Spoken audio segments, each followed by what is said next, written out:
चला तर मंडळी, घाईच्या वेळी सुद्धा अगदी 10 मिनिटात तयार होईल असा स्पेशल नाश्ता बनवूया। पाव कप रवा घेतलाय, त्यामध्ये 1 कप गव्हाचं पीठ घालायचं, सारख्या कपने अर्धा कप ताजा हिरवा मटार मिक्सरला पाणी न घालता पेस्ट करायची।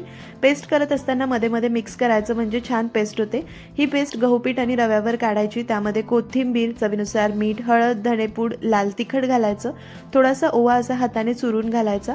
सुरुवातीला मटारच्या मॉइश्चरमध्ये छान मिक्स करायचं, नंतर थोडं थोडं पाणी घालून छान घट्टसर पीठ मळून घ्यायचं। पीठ अजिबात सैल करायचं नाही, पराठा किंवा पुरीचं पीठ असतं अगदी त्याच पद्धतीने मळून घ्यायचं। छान असं पीठ मळून घेतलेलं आहे, झाकून फक्त 5 मिनिटं मुरण्यासाठी बाजूला ठेवायचं। त्यानंतर याचे हवे तसे लहान मोठे गोळे करून घ्यायचे। सुकं गव्हाचं पीठ किंवा तेल लावून छान मध्यम जारीच्या पुऱ्या लाटून घ्यायच्या। काही पुऱ्या मी इथे लाटून घेतल्या, तळून घेऊया। या पुऱ्या खूप पातळ लाटायच्या नाही आणि अगदी जाड सुद्धा नाही, मध्यम लाटायच्या। चांगल्या गरम तेलामध्ये छान मोठ्या आचेवर तळून घ्यायच्या। खमंग खुसखुशीत मटारची पुरी तयार, नक्की ट्राय करा।